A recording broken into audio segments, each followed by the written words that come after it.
Сәлеметсіңдер ме, студенттер? Бүгінгі өтетін тақырыбымыз көркем әдеби шығармаларды оқытуда білім алушылардың жас ерекшелігін ескеру.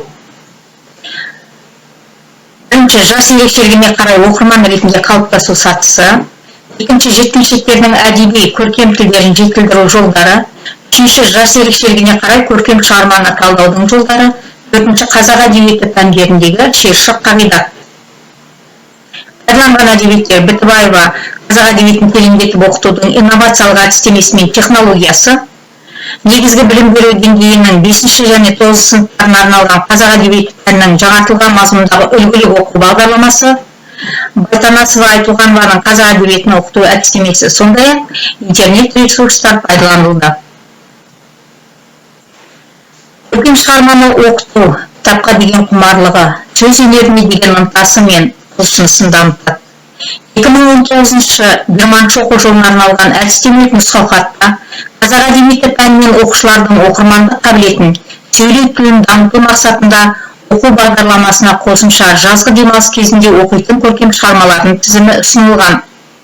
Көркем шығармалардың тізімі оқушылардың жас ерекшелігімен келесі сыныпта оқылатын және оқулықта үзіндісі ғана берілген шығармалар ескеріліп жасалады. Жаңа оқу жылының басында жаза оқыған шығармалары бойынша оқушы күнделігі, мен оқыған кітап және тағы басқа тақырыпта көрме өткізіледі. Көрмеге әр оқушы өзі оқыған туындысы бойынша шығармашылық жұмысын ұсынады. Жұмыс фотоколлаж, эссе, жарнама, сурет, тағы басқа түрде жасалуы мүмкін. Оқушылардың жұмысын арнайы сарапшылар талдап, қорытындысын шығарады. Оқырман күнделігі тақырыбындағы іс-шарада оқушы оқыған шығармасының мазмұнын, сұрақ қою, тірек сөздер жазу, оқиғаның түйінін жазу, оқиғаны суретке түсіру түрінде жұмыстарын ұсынады. Міне осы бағыттағы жұмыс оқырман мәдениетін қалыптастырады. Қазақ әдебиеті пәнінің үлгілік оқу бағдарламасында бұлымның толық меңгерту теориясы бойынша алынып, көркем шығарманы толық оқыту қағидаты сақталғандықтан көркем шығарма аз беріледі. Яғни қазақ әдебиеті кітабында 7-8 көркем шығарма, кейбір класстарда 9 көркем шығарма берілген. 21 ғасыр жаңа адамның талғамын қанағаттандырып, толғандырар сұрақтарына жауап бере алатын толыққанды әдеби шығармалар енгізілген. Бұл ерекшеліктер оқушының шығармадағы автордың идеясын толық түсінуге және оны жан-жақты талдай алу қабілетін дамытуға және оқырмандық қабілетін шыңдай түсуге бағытталған.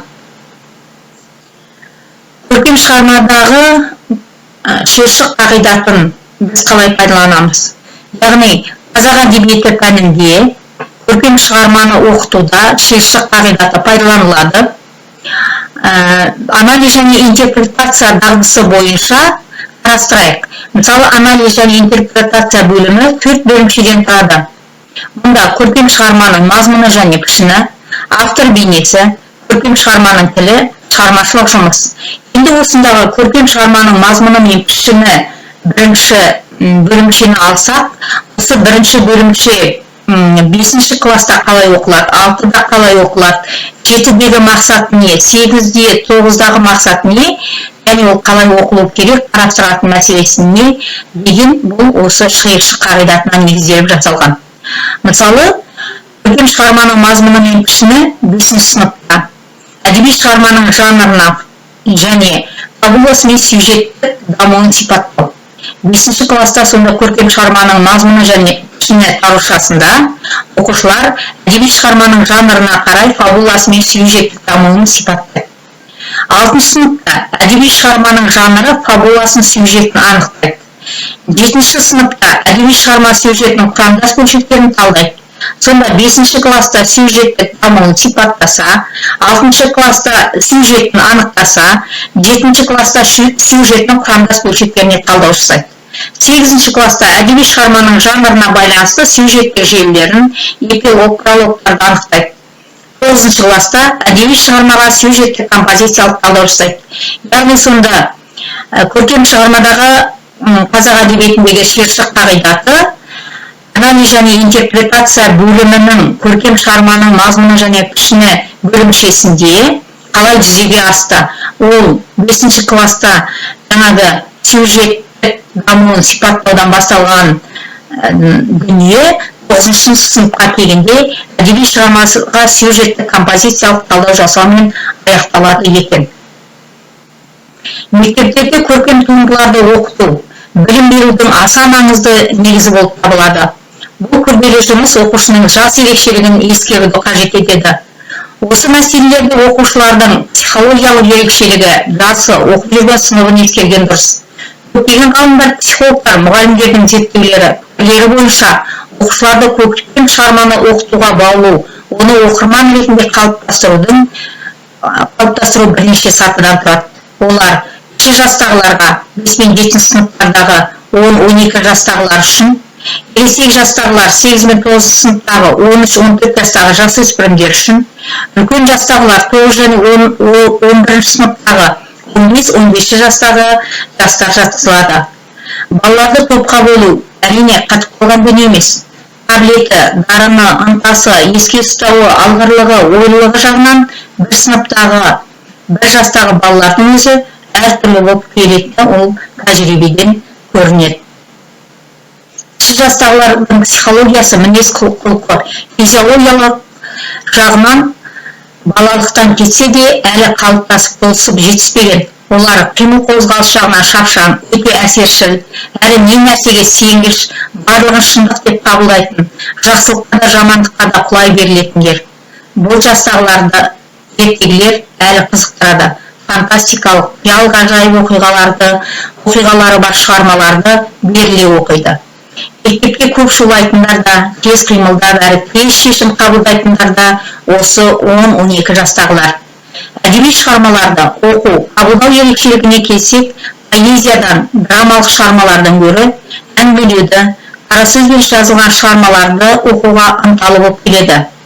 Оқуға шығармалардың мазмұнына қарай әртүрлі эмоциялық көңіл күйді бастарынан кешіріп, соны ұмыта алмай денсаулыққа түсушілік, алаңдаушылық оларда жиі кездеседі. Олар оқып отырған кітаптарына, ондағы оқиғаларға толық сенеді. 10-12 жастағы балалар көркем туынды негізінде идеяға жататынын, ол авторға байланысты болатындығын ойлана бермейді. Олар оқып отырған дүниесін өмірдің өзі деп қабылдайды және өз түсінігі, өз сезімімен қабылдайды. Сонымен 30 жастағы балалар кітап оқуға баулуда, оқырмандық мәдениетін қалыптастыруда мына мәселелерді басшылыққа алған жөн. Кітапты қалай оқу керек? Оқып отырып неге назар аудару керек? Яғни оқырмандық мәдениетін дамыту мақсатында үнемі басшылық жасап, ақыл кеңес беріп отыру қажет. Ересек 13-14 жастағы жасөспірімдердің психологиясы, физиологиялық даму барысында өзіндік ерекшеліктер бар. Олар айналаға, соның ішінде өнер туындыларына өз көзқарастарымен қарай бастайды. Осы жастағы балалардан ай жағынан болсын, әлі қалыптасып болмағанын, сынаптай толқып тұрған шақтарын естен шығаруға болмайды. Бұл шақ психолог ғалымдардың айтуы бойынша өте жауапты, маңызды шақ. Балалықтан кету, үлкендікке жету арасындағы нәзік көпір. Білім беру, тәрбие берудегі бұл жасқа ынтамен ерекше қараған дұрыс. 13-14 жастағы балалар, 10-12 жастағы балаларға қарағанда көркем шығармаға басқаша көзбен қарай бастайды. Көркем туындыны оқып отырып, жүрегіне жақын нәрселерді еркін қабылдайды. Әдеби талдау кезінде өз пікірлеріне көбірек жүгінеді. Кітаптағының барлығына бірдей сене бермейді. Барлығына бірдей қуана да қайғыра да бермейді. Авторға келіспеушіліктерін білдіреді. Дұрыс емес, бұлай болу керек қой деген сөздерді олардан жиі естиміз. Бұл жастағы балалармен жұмыстың ең маңызды түрі әдеби, көркем тілдерін жетілдіру, яғни баланың жазбаша, ауызша тіліне барынша назар аудару. Оқыған шығармаларын талдай білуге баулу.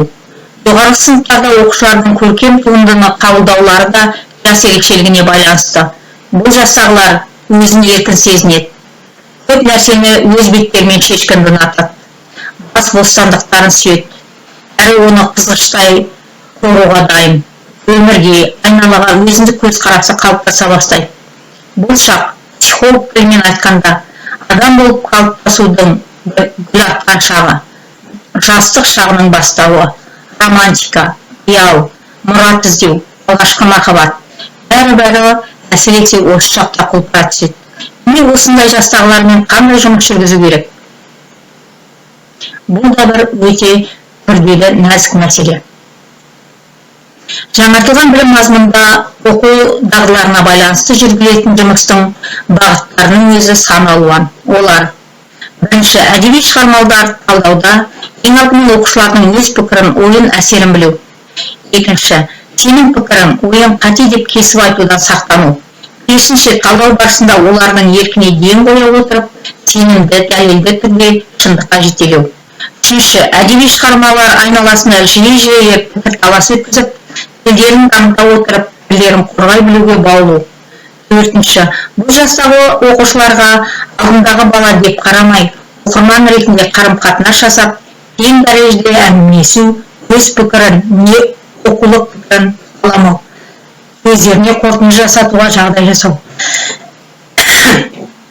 Бесінші, өнерге, сөз өнеріне деген оқушылардың шынайы сезімін, талабын жетілдіру үшін әр мұғалімнің өзі жоғары мәдениетті, әдебиетті терең білетін, әдістемесі шебер, білімі жан-жақты, әр баланың шынайы досы, пікірлесі болу керек.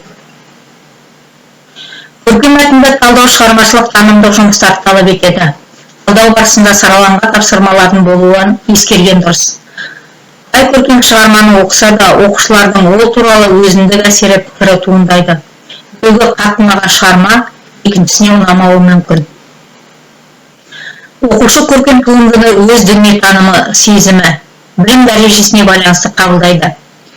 Әдеби талдаудың басты мақсаты оқушылардың өзіндік қабылдауларын, пікірін әдебиеттану ғылымының талабына сай ғылыми арнаға бағытты болып табылады.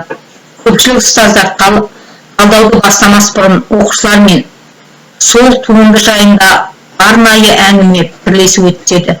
Шағын айтысқа да жетелейді. Оның тиімділігі сол, мұғалім оқушының көркем туындыны қалай қабылдағанын аңғарады. Талдауда қандай мәселелерге ерекше назар аудару керек, соған бағыт-бағдар береді. Әдебиетші мұғалім алдындағы оқушыға оқырман деп қарап, оны оқырман ретінде тәрбиелеу керек. Әр бала жеке тұлға. Осы психологиялық жағынан болсын, дүниетанымы, білімі жағынан болсын, бір-біріне ұқсамайтын жеке адам.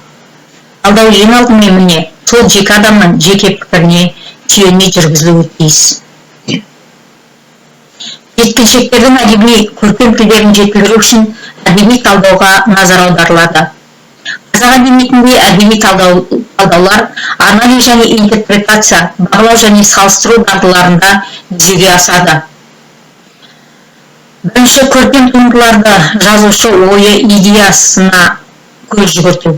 Әдеби талдау үшін ең алдымен сол көркем туындыға жазылған, баяндаған оқиғалардың тарихи негізіне ерекше назар аудару.